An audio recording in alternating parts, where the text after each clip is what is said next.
নমস্কার বন্ধুরা, তিথিস কিচেনে আজকে আপনাদের স্বাগতম। আজকে বোয়াল মাছের একটি রেসিপি খুব সহজেই দেখাবো, যাতে যারা নতুন খুব সহজেই এই রেসিপিটি রান্না করতে পারেন। প্রথমে আমি বোয়াল মাছগুলো আলতো আঁচে ভেজে নিয়েছি। এরপর ওই তেলেই আলু এবং বেগুনগুলো ছেড়ে ভালো করে ভেজে নেব। আলু আর বেগুনগুলো ভালো করে ভেজে নিতে হবে।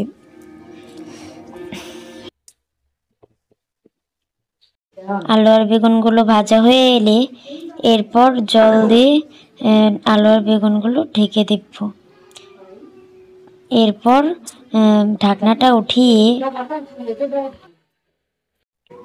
আলু আর বেগুন ভাজা হয়ে এলে এখানে মশলাগুলো অ্যাড করে নেব।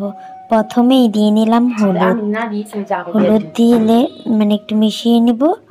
মিশিয়ে এরপর এখানে অ্যাড করে দিচ্ছি জিরা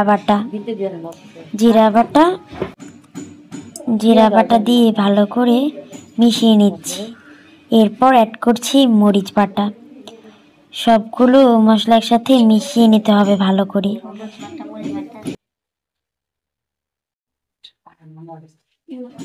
সবগুলো একসাথে মেশানো হয়ে এলে একটু ভালো করে কষিয়ে নিতে হবে।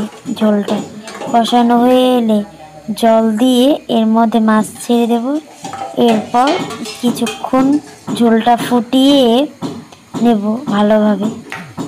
ঝোলটা ফুটিয়ে নামিয়ে নিলেই রেডি হয়ে যাবে আজকের রেসিপি।